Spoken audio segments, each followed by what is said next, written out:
할렐루야. 좋은 아침입니다. 하루하루가 모두 좋은 날입니다. 모두 소중한 날이고요. 모두 새로운 날입니다. 1일 1생, 사실은 내일은 우리 것이 아닙니다. 오늘 하루, 우리가 주어진 하루, 또 가장 소중한 주일 함께 예배드림에 삶의 기쁨이 있습니다. 오늘도 은혜가 우리 안에 있기를 바라겠습니다. 제가 최근에 아이들이랑 같이 영화를 한 편 봤어요. 아이들을 또 돌보다 보니까 맞아요. 와일드 로봇이라는 애니메이션을 봤는데요. 아무 기대 없이 갔습니다. 그냥 애들 보는 만화 영화니까 같이 가야 되니까 가서 왔는데 제가 너무나 큰 감동을 받았습니다. 한번 보세요. 나중에. 정말 좋아요. 주인공이 로봇인데요. 어떤 지점에서 제가 감동을 받았냐면 이제 겨울이 오고 그 로봇이 동물들 세계에서 삽니다. 근데 한파가 불어닥치니까 동물들이 이제 거의 거의 다 막 죽기 일보 직전까지 갔어요. 근데 이 로봇은 프로그래밍이 돼 있어서 다른 사람을 돕는 게 이 로봇의 미션이에요. 임무예요. 그렇게 그냥 만들어진 거예요. 그러니까 항상 도와야 돼요. 무엇이 필요합니까? 무엇을 도와드릴까요? 이제 이게 이 로봇의 어떤 아이덴티티인데, 동물들을 다 구해내는 거야. 한 마리 한 마리씩 자기 그 아지트로 다 불러들여서 죽어가는 동물들을 이끌어서 이제 은신처로 데리고 와서 모두를 구해내고요. 자신은 이제 배터리가 다 돼서 동작이 멈추던 장면이 있어요. 마지막 한 동물까지 딱 구해내고 딱 멈춰요. 불이 딱 꺼집니다. 그런데 그 로봇이 구해낸 동물들이요. 사실 이제 봄, 여름, 가을 계속 같이 있었잖아요. 이 로봇을 싫어했어요. 그리고 막 괴롭힌 동물들이 대다수였어요. 왜냐하면 자기랑 틀리니까, 이제 로봇이니까 어쨌든. 그런데도 로봇이 이 끝까지 이 동물들, 자기를 미워했던 그 곰까지도 막 다 구해냅니다. 억지로 다 구해냈어요. 그 후에 이제 이 로봇으로 말미암아 살아난 그 모든 동물들이요, 로봇을 기억합니다. 이제 이 로봇이 정말 우리를 살렸구나, 이걸 기억하면서 서로가 서로를 위해서 이제는 사이좋게 살아가는 그런 공동체가 됩니다. 원래는 그 동물들끼리도 서로 막 싸웠어요. 근데 그 곰이 나는 이제 너희를 안 잡아먹겠다. 막 이러면서 저 같이 살아요. 막 사자와 뱀이 막 독사굴에 손을 넣고, 우리 성경에도 이런 말이 있어요. 그 세상이 펼쳐집니다. 즉 누군가의 희생으로 말미암아 동물 사이에, 그 로봇의 희생으로 말미암아 동물 사이에 새로운 사랑이라는 이 마음과 질서가 자리 잡히게 된 거. 이 부분을 보면서 제가 누가 떠올렸겠습니까? 바로 예수님이 떠오른 거예요. 와, 이거구나. 예수님의 사랑이 다 오버랩되면서 제가 떠올랐던 기억이 있습니다. 그래서 감동을 받았습니다. 한번 꼭 보세요. 감동이 있습니다. 자, 여러분, 우리가 오늘 이 아침에 서로 각기 정말 다른 지역, 먼 곳에서도 오신 분들도 계시고, 왜 이 자리에 함께 있습니까? 지금 우리가 살아온 모습도 틀리고 살아가는 모습도 틀려요. 우리가 이 시간 이후, 오늘 이후로 또 우리는 각자의 삶의 모습들은 또 각자 다 다릅니다. 근데 우리가 지금 이 자리에 함께 있는 이유가 무엇이고, 이것이 어떻게 가능하게 되었을까요? 그리스도는요, 한 영혼도 포기하지 않으시고 자신을 희생하여 자신의 양들을 구원해내셨습니다. 그리고 그들로 하나의 공동체를 만들어 교회라는 이름을 주셨기 때문에 우리가 지금 이 자리에 있게 된 거죠. 마치 그 로봇 때문에 그 동물들이 화합했던 것처럼 그리스도로 말미암아 우리가 각기 다른 모습으로 살아가는 우리지만 이 자리에 하나로 모이게 된 것입니다. 그래서 오늘은 이 그리스도를 바라보고 그리스도를 생각하며 그리스도를 통해서 이루어진 이 교회 공동체의 정체성이 무엇인지, 이 교회가 얼마나 아름다운 공동체인지, 이 교회의 힘이 어디에 있는지, 이 교회가 세상과 다른 지점이 도대체 무엇인지, 그리고 이 교회의 정체성인 사랑을 우리는 어떻게 나눌 수 있게 되는지, 이 모든 것들을 그리스도의 마음을 가진 교회, 그리스도의 마음을 가진 교회라는 제목으로 함께 말씀으로 나누도록 하겠습니다. 본문을 한번 보겠습니다. 오늘 본문 누가복음 15장 1절 말씀부터 볼 텐데요. 우리 한 절 말씀 같이 읽겠습니다. 모든 세리와 죄인들이 말씀을 들으러 가까이 나아오니. 자, 이제 우리가 누가복음 15장으로 넘어왔어요. 14장이 굉장히 길었고요. 15장 넘으면서 첫 말씀이 모든 세리와 죄인들이 말씀을 들으러 예수님께 가까이 나왔다는 거예요. 이것은 14장 말미와 연결이 되는 부분이에요. 지난주 우리가 본문에서 어떤 말씀을 제가 전했냐면 예수님께서 수많은 무리와 함께 거닐세 돌이켜서 이렇게 말씀을 하셨어요. 무릇 내게 오는 자가 자기 부모와 처자와 형제와 자매와 더욱이 자기 목숨까지 미워하지 아니하면 능히 내 제자가 되지 못하고 누구든지 자기 십자가를 지고 나를 따르지 않는 자도 능히 내 제자가 되지 못한다. 즉 생명은 생명으로만 받게 된다는 제자의 조건과 기준에 대해서 제가 말씀을 전했어요. 그리고 지난주 본문 마지막 구절에 예수님이 이렇게 말씀하셨어요. 들을 귀 있는 자는 들을지어다. 들을 귀가 있는 자들은 들을지어다 라고 말씀을 14장에 끝마치고 이어지는 15장 오늘 1절에서 바로 어떤 사람들이 예수님 앞에 가까이 나왔습니까? 모든 세리와 죄인들이 나왔죠. 바로 모든 세리와 죄인들이 즉 말씀을 들으러 가까이 나오니 즉 귀 있는 자들이라는 거예요. 이들이. 그리고 이들이 위로받는 지점은요. 지금 기복적이거나 신비적인 표적이 아니라 말씀을 들으러 가까이 나오니였어요. 말씀을 통해서 은혜를 받는 겁니다. 이렇듯 자신의 죄 때문에 지금 세리, 죄인 누가 봐도 그냥 죄인이에요. 자타공인 죄인이라고 생각하는 자들 즉 자신의 죄 때문에 고통받는 자들은 귀 있는 자들이 되어서 예수님 앞에 나오게 됩니다. 또한 그들은 은사, 신유 체험 이런 류의 기적 등이 아니라 오직 말씀을 통해서 위로를 받게 됩니다. 그래서 우리 1절 말씀을 통해서 살펴볼 수 있는 거예요. 왜냐하면 말씀 안에는요 죄인들을 구원하시는 복음이 있습니다. 그래서 이들은 말씀을 통해서만 위로를 받아요. 그러면 여기서 우리가 한 가지 점검을 하고 넘어갈게요. 우리는 신앙생활을 함에 있어서 어떤 방편을 통해서 지금 은혜를 받고 있는가라는 거죠. 즉 말씀을 통해서 은혜를 받습니까? 아니면 말씀 외적인 부분에서 은혜를 받습니까? 우리가 기억할 것은요. 은혜의 방편은 오직 말씀과 연결되어 있다는 거예요. 은혜의 방편이 무엇입니까? 은혜를 받을 수 있는 수단이 무엇입니까? 설교, 예배, 성례, 묵상, 교제, 찬미, 기도 이 어떤 것도 말씀과 분리되지 않았어요. 말씀을 통해서 이루어지는 것들입니다. 성경 구절을 한번 볼게요. 베드로전서 1장 23절 말씀인데요. 한번 같이 읽겠습니다. 너희가 거듭난 것은 썩어질 씨로 된 것이 아니요 썩지 아니할 씨로 된 것이니 살아있고 항상 있는 하나님의 말씀으로 되었느니라. 아멘. 그러기에 말씀을 통해 은혜를 받는다는 것은 너무나 중요한 거예요.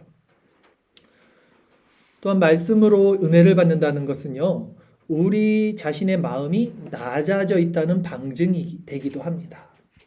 왜냐하면 오늘 본문의 세리와 죄인들 이 사람들은 마음이 낮아졌기 때문에 말씀을 들으러 예수님께 나간 것이기 때문이죠. 다른 걸 추구하지 않았어요. 말씀을 듣기 위하여 예수님께 가까이 갔다 했어요. 이 시간에도 낮은 마음 가운데 귀 있는 자들이 되어서 말씀을 사모하는 저와 여러분이 되기를 바라겠습니다. 자, 그러면 이제 반대로 마음이 낮아지지 않은 자들이 있을 거예요. 그러니까 마음이 높아진 사람들의 특징은 무엇인지 한번 살펴볼게요. 마음이 높아져 있는 사람들의 특징은요. 우선 제가 볼 때는요. 신앙의 레벨을 나눕니다. 이 높아져 있다는 것 자체가 이미 낮아져 있다는 걸 전제로 상대적으로 갖고 있기 때문에 이거 자체가 레벨이 되는 거예요. 높아졌으니까 낮은 자들이 있을 거 아닙니까? 신앙의 레벨을 나눠요. 마음이 높아진 자들은. 그리고 이 마음이 높아진 자들의 특징은 또 어떤 문제가 발생하면요. 이 문제의 원인을 자신 안에서 찾지 않고요. 상대에게서 찾죠. 왜냐하면 자신은 위에 올라가 있으니까. 레벨이 높으니까. 다른 사람들이 보이는 거예요. 이제. 다른 문제점이 보이는 거예요. 네. 그래서 이 높은 마음들은요. 다른 사람들을 비방하고 판단하고 또 정죄하는 재판장의 마음으로 변합니다. 높은 사람들의 특징이죠. 오늘 본문에 나오는 바리새인과 서기관들이 바로 그런 높은 마음을 가진 자들이었어요. 본문으로 다시 한번 돌아가 보겠습니다. 오늘 본문 누가복음 15장 2절 한 절 말씀 같이 읽겠습니다. 바리새인과 서기관들이 수군거려 이르되 이 사람이 죄인을 영접하고 음식을 같이 먹는다 하더라. 아멘. 바리새인들, 서기관들은 지금 어땠습니까? 다른 사람들을 비방하고 있고요. 다른 사람들을 판단하고 있고요. 다른 사람들을 지금 정죄하는 재판장의 모습이 되어 있습니다. 이렇던 마음이 높은 사람들은 이렇게 다른 사람들을 비방, 정죄, 판단을 하고요. 레벨을 나누죠, 신앙에. 그러나 성경은요, 어떻게 우리에게 말씀하는지 한번 살펴볼게요. 야고보서 4장 11절 12절 말씀 우리 같이 한번 읽겠습니다. 형제들아 서로 비방하지 말라. 형제를 비방하는 자나 형제를 판단하는 자는 곧 율법을 비방하고 율법을 판단하는 것이라. 내가 만일 율법을 판단하면 율법의 준행자가 아니요 재판관이로다. 입법자와 재판관은 오직 한 분이시니 능히 구원하기도 하시며 멸하기도 하시느니라. 너는 누구에게 이웃을 판단하느냐? 아멘. 성경은 뭐라고 말씀합니까? 서로 비방하지 말고 판단하지 말고 재판관이 되지 말고 이렇게 말하죠. 물론 이 말씀이요, 우리가 그러면 모든 자들을 판단하지 말고 그냥 다 이해하고 수용하라는 그런 말의 뜻은 아닐 겁니다. 왜냐하면 성경은 다른 지점에서 교회가 세상을 판단해야 한다고 가르치기도 해요. 한번 다시 한번 살펴볼게요. 주일설교 말씀 구절 고린도전서 6장 2절 말씀입니다. 같이 읽겠습니다. 성도가 세상을 판단할 것을 너희가 알지 못하느냐? 세상도 너희에게 판단을 받겠거든 지극히 작은 일 판단하기를 감당하지 못하겠느냐? 아멘. 판단을 하라고 그러죠. 그러게 이 말씀은요, 어떤 의미냐면 지각 없이, 선악에 구분할 수 없는 지각 없이, 장성한 믿음의 분량 없이 남을 판단하지 말라. 지각을 가지고 선악을 분별할 수 있을 때 판단하라. 그리고 또 판단을 하더라도 국률함 없이 하지 말고, 국률함 없이 정죄하지 말라는 뜻이에요. 사랑에 기인한 모든 것들을 행해야 된다는 거예요. 성경은요, 이 사랑의 마음이 없이는 하는 모든 행위들을 인정하지 않고 부정합니다. 어떤 것도 사랑 없이 이루어지는 것은 아무 의미가 없어요. 성경 구절을 한번 보겠습니다. 고린도전서 13장 1절에서 7절 말씀인데요. 고린도전서 13장 1절에서 7절 말씀이죠. 잠시만요. 있나요, 거기? 예, 같이 읽겠습니다. 내가 사람의 방언과 천사의 말을 할지라도 사랑이 없으면 소리나는 구리와 울리는 꽹과리가 되고, 내가 예언하는 능력이 있어 모든 비밀과 모든 지식을 알고 또 산을 옮길 만한 모든 믿음이 있을지라도 사랑이 없으면 내가 아무것도 아니요 내가 내게 있는 모든 것으로 구제하고 또 내 몸을 불사르게 내줄지라도 사랑이 없으면 내게 아무 유익이 없느니라. 사랑은 오래 참고 사랑은 온유하며 시기하지 아니하며 사랑은 자랑하지 아니하며 교만하지 아니하며 무례히 행하지 아니하며 자기의 유익을 구하지 아니하며 성내지 아니하며 악한 것을 생각하지 아니하며 불의를 기뻐하지 아니하며 진리와 함께 기뻐하고 모든 것을 참으며 모든 것을 믿으며 모든 것을 바라며 모든 것을 견디느니라. 아멘. 신앙의 승패는요, 여기서 갈립니다. 신앙의 승패는 여기서 갈려요. 즉 나는 낮아진 마음 가운데 다른 이들을 향한 긍휼한 마음, 이 사랑의 마음이 있는가? 아니면 율법을 기준으로 다른 이들을 은근히 비방, 판단, 정죄하는 높은 마음을 가지고 있는가? 이 사랑의 마음을 가지고 있는가 없는가로 신앙이 나눕니다. 여러분은 어떤 자의 모습을 가지고 있는 것 같습니까? 그러나 실상 우리는요, 절대 이 사랑을 행할 수 있는 자들이 될 수 없어요. 네. 지금 고린도서에서 말하는 이 사랑을요, 우리 스스로는 절대 행할 수가 없습니다. 세상은요, 인간의 의지와 노력, 양심과 선한 마음으로 이 사랑을 행할 수 있다고 말해요. 세상은요. 그러나 성경은요, 타락하고 부패한 인간 안에서 이 선한 것, 이 사랑이 절대 나올 수 없음을 증거합니다. 로마서 3장 10절 12절 말씀이 있는데요. 주일설교 말씀 구절 그거 한번 같이 읽겠습니다. 기록된 바 의인은 없나니 하나도 없으며 깨닫는 자도 없고 하나님을 찾는 자도 없고 다 치우쳐 함께 무익하게 되고 선을 행하는 자는 없나니 하나도 없도다. 아멘. 분명히 성경은 어떻게 말합니까? 부패한 타락한 인간의 본성은 선을 행할 수 없는데요. 선이 사랑입니다. 선을 행하는 자가 없나니 하나도 아무도 없다라고 명백하게 증거를 합니다. 그러나 성도가 이 사랑을 이룰 수 있는 유일한 방법이 있습니다. 지금 우리가 읽었던 고린도전서 13장 7절 말씀을요, 이제 한번 다시 읽을 텐데요. 이번에 읽을 때는요, 우리 스스로 할 수 없는 이 사랑이라는 단어를 그리스도라는 단어로 이렇게 바꿔서 한번 읽어봅시다. 이해 가셨죠? 사랑을 그리스도라는 말로 바꿔서 한번 읽는 겁니다. 우리 다시 한번 그렇게 한번 읽어보겠습니다. 내가 사람의 방언과 천사의 말을 할지라도 그리스도가 없으면 소리나는 구리와 울리는 꽹과리가 되고, 내가 예언하는 능력이 있어 모든 비밀과 모든 지식을 알고 또 산을 옮길 만한 모든 믿음이 있을지라도 그리스도가 없으면 내가 아무것도 아니요. 내가 내게 있는 모든 것으로 구제하고 또 내 몸을 불사르게 내줄지라도 그리스도가 없으면 내게 아무 유익이 없느니라.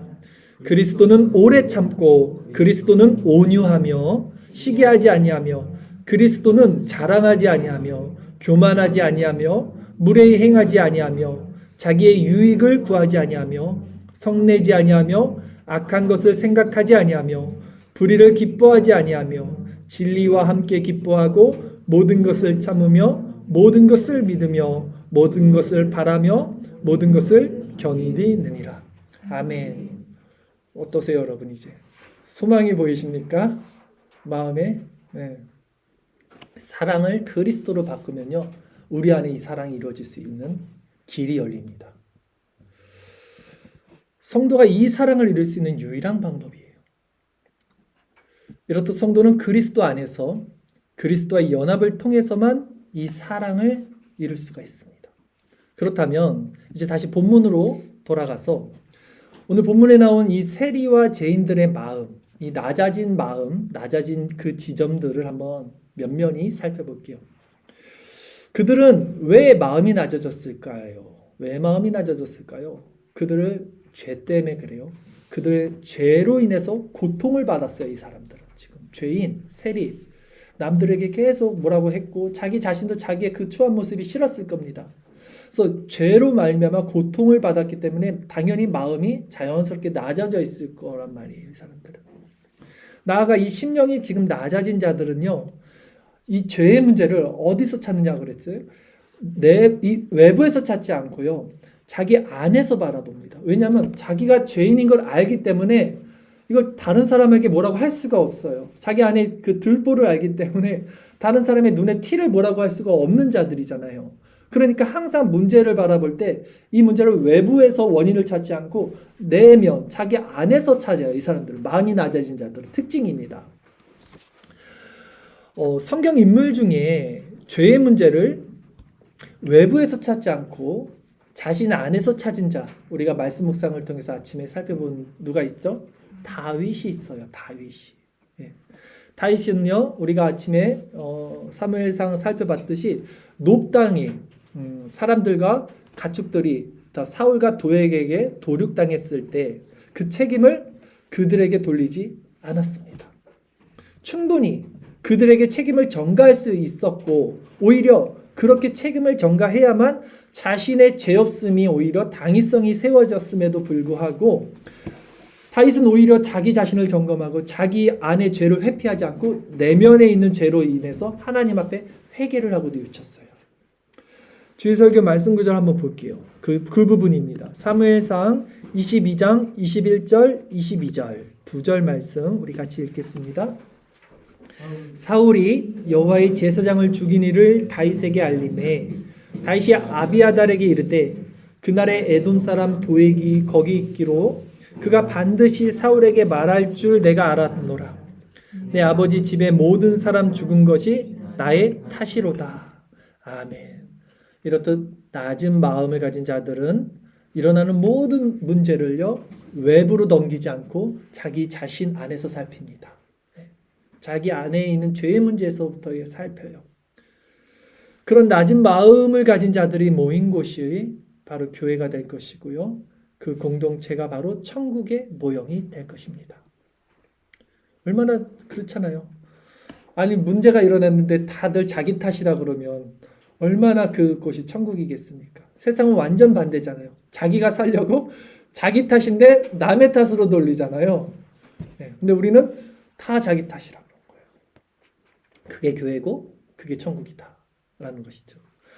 그러면 그런 낮은 자들이 모인, 그런 낮은 마음을 가진 자들이 모인 이 교회라 그랬죠. 이 교회의 특징이 무엇이냐면 여러분, 어떻게 교회가 이런 공동체가 될 수 있냐면 우리 힘으로 할 수 없잖아요. 아까 우리가 사랑을 우리 힘으로 할 수 없다고 그랬잖아요. 마찬가지예요.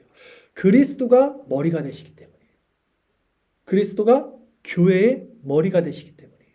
그리고 우리는 지체가 되었기 때문에 그 교회에 연결된 지체로서 이 각각 서로 다른 이 모양의 지체들이 하나로 연합될 수 있는 거예요.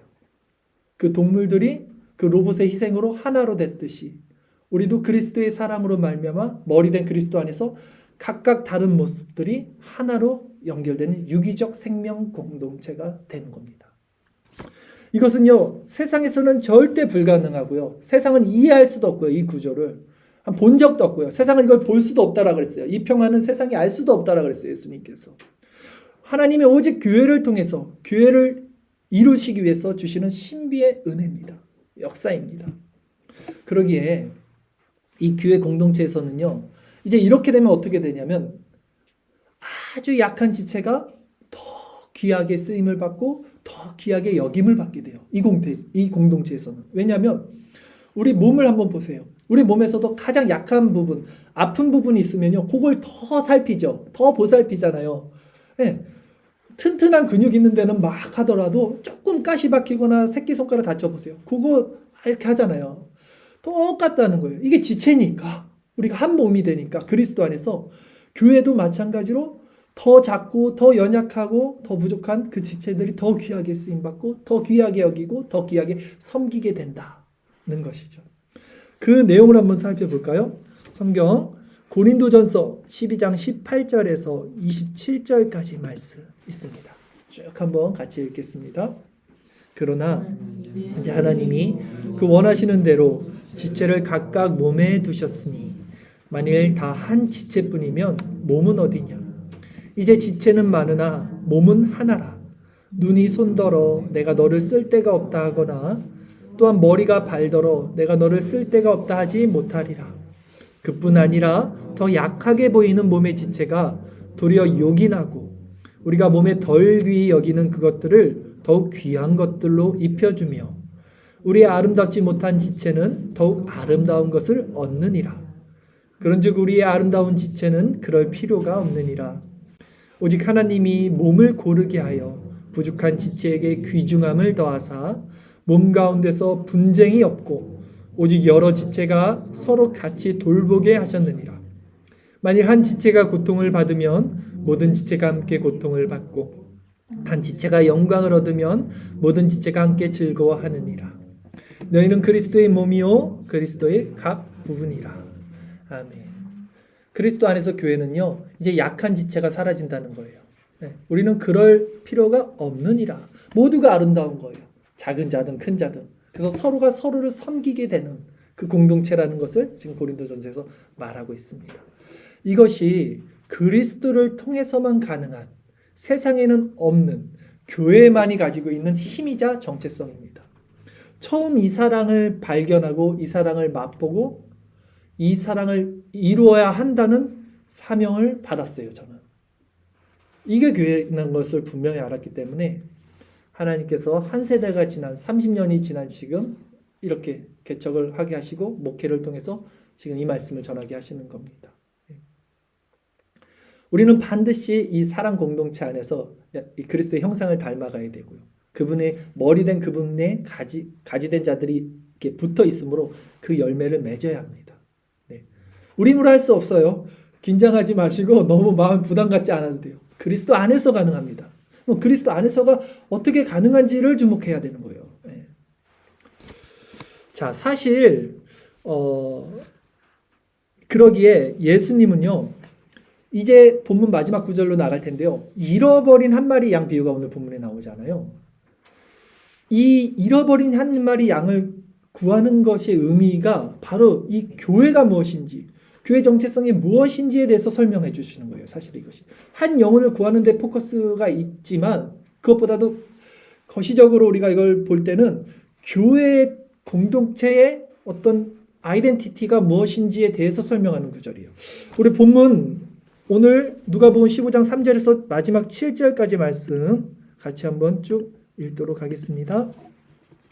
예수께서 그들에게 이 비유로 이르시되 너희 중에 어떤 사람이 양 100마리가 있는데 그 중에 하나를 잃으면 99마리를 들에 두고 그 잃은 것을 찾아내기까지 찾아다니지 아니하겠느냐. 또 찾아낸즉 즐거워 어깨에 메고 집에 와서 그 벗과 이웃을 불러 모으고 말하되 나와 함께 즐기자 나의 잃은 양을 찾아내었노라 하리라. 내가 너희에게 이르노니 이와 같이 죄인 한 사람이 회개하면 하늘에서는 회개할 것 없는 의인 99으로 말미암아 기뻐하는 것보다 더하리라. 아멘. 자, 사실 이 비유가요, 우리가 다음 주 또 다다음 주도 배우겠지만 세 가지 비유의 연속성에 있는 첫 번째 비유입니다. 예수님이 이 지금 잃은 양 비유와 드라크마, 10드라크마 비유와 또 우리가 아는 탕자 이야기 있죠. 두 아들의 이야기를 하나로 하시는데, 이게 지금 이 비유로 이르시되라고 그랬잖아요. 이 비유가 단수를 썼어요. 원어로 보면. 그러니까 이 세 가지 비유가 하나의 묶음인 거예요. 한 가지 사실을 말하고 있는 거예요. 한 가지 사실을 말하기 위해서 이것을 똑같은 내용을 세 가지 다른 환경에서 이렇게 설명을 해주는 비유거든요. 그 중에 오늘 첫 번째 비유고, 그러면 나머지 두 번째, 세 번째 비유를 통해서도 우리가 공통 분모를 찾을 수 있어요. 지금 이것이 무엇을 얘기하고 있는 것인가에 대한 힌트를 얻을 수 있게 됩니다. 때문에 잠시 두 번째 비유, 세 번째 비유에 대해서 간단히 설명을 드리면요. 두 번째 비유는 10드라크마 비유입니다. 이스라엘 처녀들이 결혼을 할 때 지침으로 예물로서 준비하는 게 이 드라크마인데, 이게 10드라크마를 이렇게 꿰는 겁니다. 동전 꿰듯이. 이게 은하예요. 예, 당시 노동자 하루 품삯 정도, 그러니까 큰 돈이 아닙니다. 그걸 10개를 꿰서 이렇게 목걸이도 하고, 이렇게 머리다 하는 거, 그것도 하고, 여자들. 그래서 결혼 지침으로 가져가는 예물이었어요. 그러니까 한 드라크마 잃어버린 게 그렇게 큰 게 아니에요. 큰 손실이 아니에요. 한 양 잃어버린 것도 큰 손실이 아니에요. 사실 99마리 양이 있는데 그 양 잡았다고 잔치 벌리는 게 그거보다 더 큰 비용이 든다니까요. 근데 그 양 한 마리 구한 걸 기뻐하잖아요. 지금 이상하잖아요. 드라크마도 마찬가지라니까요. 그러니까 이 10드라크마는 한 드라크마의 그 액수가 중요한 게 아니라 10개가 모여져야지만 이게 완전해지는 거잖아요. 9개는 소용이 없어요. 결혼 예물로 쓸 수가 없어요. 양도 마찬가지예요. 이스라엘의 100이란 수는 충만수잖아요. 99마리가 있어도 소용이 없어요. 100이라는 충만수가 채워져야지만 뭔가 완전해지는 거예요. 그런 의미로 이해하는 거예요. 두 아들도 마찬가지죠. 하나들만 자식이고 하나들은 자식이 아니겠습니까? 아버지에게는 둘 다 소중한 자식이고 둘 다 아버지의 마음을 알고 아버지의 소유를 같이 공유해야지만 이게 완전해지는 거잖아요. 그런 의미에서 예수님이 이 세 가지 비유를 통해서 교회의 하나됨의 정체성이 무엇인지를 보여주시는 본문 말씀인 거예요. 교회 하나됨의 정체성이 무엇이냐. 그렇다면 본문에 그 잃어버린 양이 왜 중요합니까? 이제 우리의 시선이 조금 더 바뀔 수 있을 거예요. 그 잃어버린 양이 왜 중요합니까? 우리가 아까 가장 약하고 가장 작은 지체가 몸 가운데 가장 귀하게 여기기 때문이라면 그 작은 지체를 찾아서 그 지체가 이제 와서 하나가 되는 교회, 완전한 교회 공동체가 소중하기 때문이라는 거예요. 그렇다면 이제 우리의 시선은, 우리 교회의 시선은 어디를 향해야 할까요, 여러분? 어디로 가야 할까요? 교회 지체 중에 가장 약하고 가장 작은 자들에게 가야 하는 거예요. 이 원리가 맞습니다. 우리 교회에 아이들이 있어요. 뭐 제 자식이라 그런 게 아니라 소외받는 아이들입니다. 물론 아이들이 버릇 없게 하기도 해요. 그러나 모든 것은 균형 있게 또 사랑으로 섬기고 보살피고, 이게 사실 교회의 공동체 아니겠습니까? 가장 작은 자에게 한 것, 소자에게 한 것이 내게 한 것이라 예수님이 말씀했어요. 네. 정말 저쪽 방을 예쁘게 꾸며주셨잖아요, 우리 형제님이. 네. 참 이런 섬김의 마음은 정말 귀한 것 같아요. 아이들뿐만이 아니라 또 제 자식이라 말하는 게 아니라 교회는 항상 시선이 어디를 가야 하는가.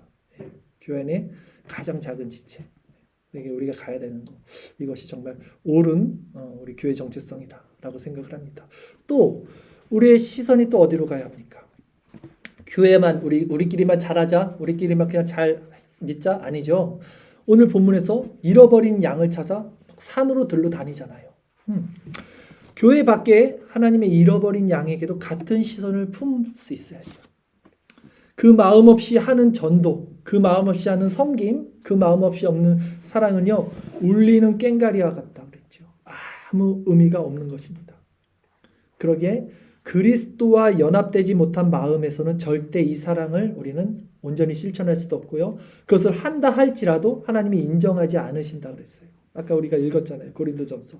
내가 막 방언을 하고 뭐 내 모든 것 몸을 불태워서 섬기더라도 하나님 그거 인정하지 않는다는 거예요.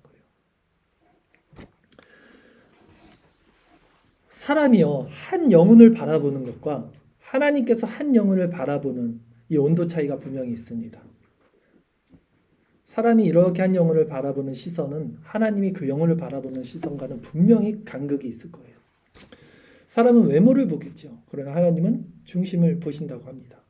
사람은 본성적으로 명성이 있거나 재물이 있거나 좀 메리트가 있거나 권력이 있거나 뭐가 있든 그런 사람과 교제하기를 원해요. 본성이. 하지만 예수님은 힘과 권력을 가진 당시 바리새인과 서기관들 같은 마음이 높아진 자들을 오히려 책망했습니다. 그리고 사람들은요, 자기보다 좀 못한 사람들, 없는 사람들, 좀 비천한 사람들은 왠지 어울리기 싫어하고 왠지 그냥 거리를 두고 싶어하는 마음의 본성이 있습니다. 그러나 예수님은 그런 세리와 창기와 죄인들 친구가 되셨어요. 사람들이 우리 본성이 왜 이런 세리와 죄인 같은 자들, 누추한 자들, 나랑 좀 레벨이 좀 떨어지는 것 같은 자들, 이런 사람들을 기피하는 이유가 무엇일까요, 여러분? 첫째는 말씀드렸듯이 자신이 그보다 좀 높다, 내가 좀 낫다, 뭐 그게 뭐 외모든 물질이든 뭐 지식이든 뭐든 내가 쟤보다 잘났어 라는 그 높아진 마음이 있기 때문에 좀 이렇게 아래로 보는 거죠. 네. 거리를 두는 거예요. 레벨을 나누는 거예요. 그런 율법적 기준이 있기 때문이고요. 둘째는 또 그렇기 때문에 내가 이 사람과 엮이면 내 유익은커녕 내가 손해를 보게 될 것 같아. 괜히 내가 다 도와줘야 될 것 같고 나한테는 유익이 없어. 그러니까 기피하는 거잖아요. 그렇잖아요. 나한테 만약에 좋은 것이 있으면 친해질 거 아닙니까?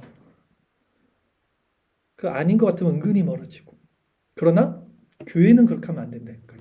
예수님이 그렇게 하지 않으셨잖아요, 지금. 왜냐하면 이게 같은 이유라면 예수님은요, 인간의 몸을 입고 이 땅에 내려오시면 안 됐죠. 왜 굳이 하나님이 인간의 몸을 입고 내려오십니까?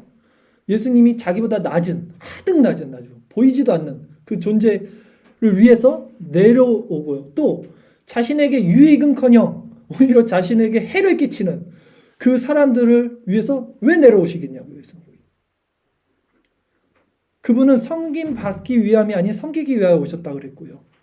많은 이들을 위해서 자기 목숨을 십자가의 대속물로 주기 위해 오셨다고 그랬잖아요. 맞습니다. 다른 이들을 돕는 것은요, 내 편에서는 손해가 일어나는 일이에요.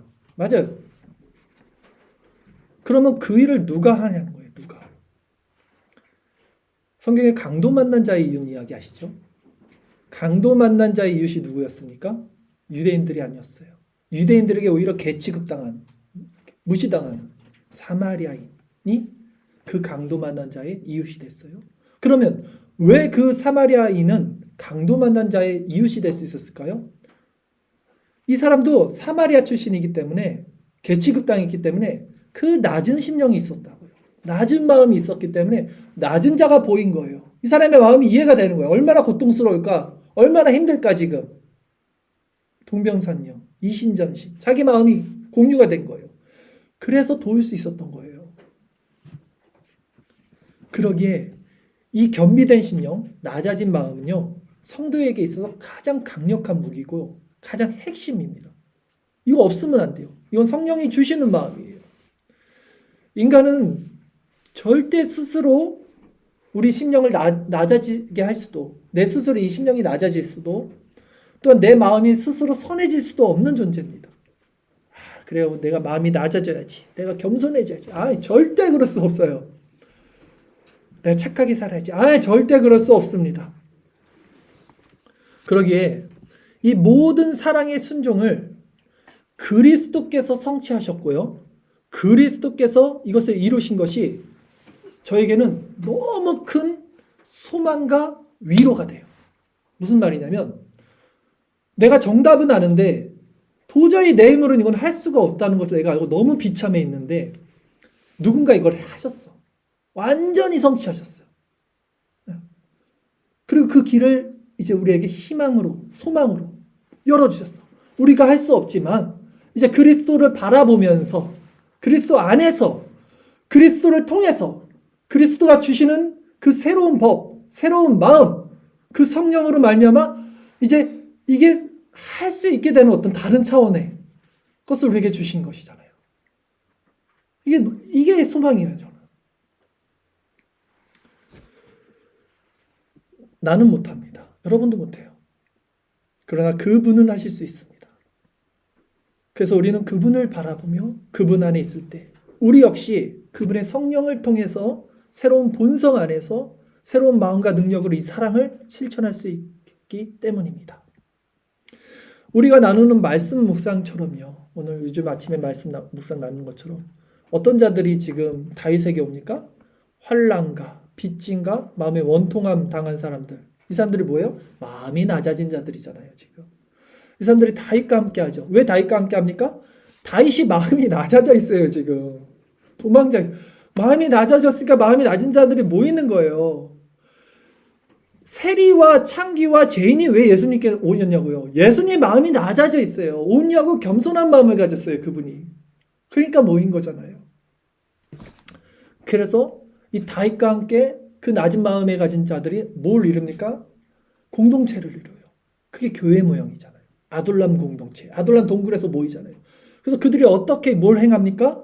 블레셋이 이제 그일라라는 그 지역을 침략했을 때 자기들도 도망자 신세인데 누가 누굴 도와줘? 거지가 뭘 도와줘? 자기네도 아무도 없는데.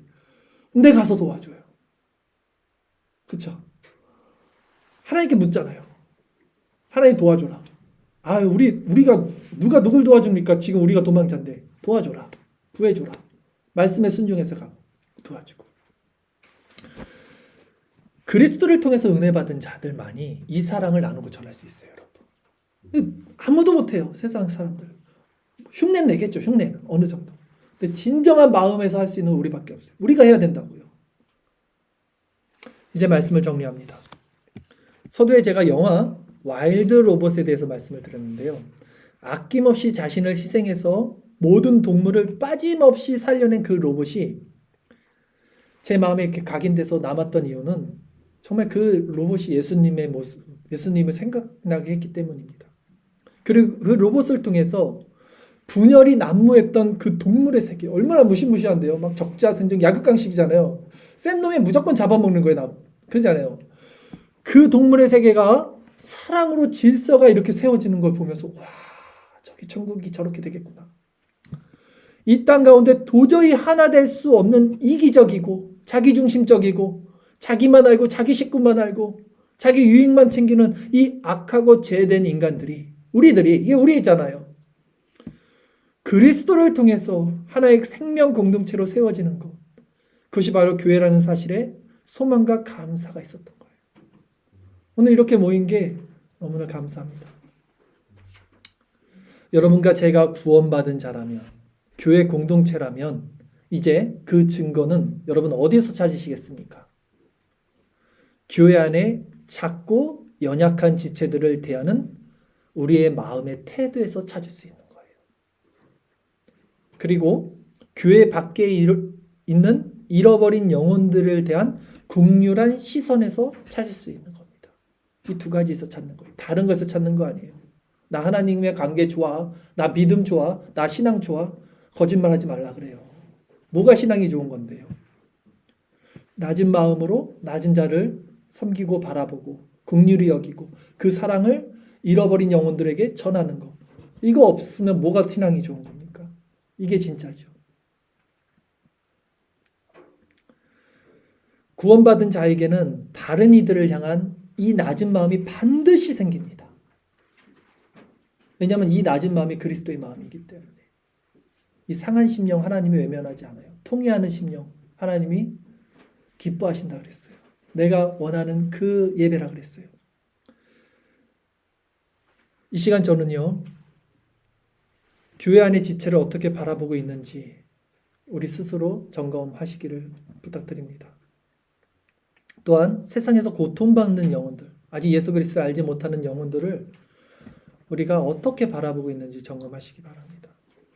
아무 느낌 없이 바라보고 있다면, 세상에 있는 사람들, 아유 저 지옥 갈 것들, 뭐 이런 마음으로 바라보고 있다면 그 높아진 마음을 회개하십시오. 그리고 마음을 돌이켜서 이 시간 먼저는 교회 안에 있는 지체들, 사랑하는 지체들을 사랑하고 섬기고 나가서 교회 밖에 잃어버린 영혼들에게 그리스도의 사랑을 전하는 아름다운 교회가 되기를 바랍니다. 끝으로 우리 힘으로는 할 수 없는 이 일을, 그리스도는 우리의 연약함을 동정하지 못하실 이가 아니기 때문에 그분을 의지해 나가는 모든 자들에게 낮은 마음을 주시고 이 사랑으로 교회를 완성시켜 나가실 줄 믿습니다. 아멘. 우리 히브리서 4장 15절 16절 마지막으로 읽으면서 이 은혜의 보좌 앞에 담대히 나가겠습니다. 말씀 구절 함께 읽겠습니다. 우리에게 있는 대제사장은 우리의 연약함을 동정하지 못하실 리가 아니요 모든 일에 우리와 똑같이 시험을 받으시니로되 죄는 없으시니라. 그러므로 우리는 긍휼하심을 받고 때를 따라 돕는 은혜를 얻기 위하여 은혜의 보좌 앞에 담대히 나아갈 것이니라. 아멘. 기도드립니다.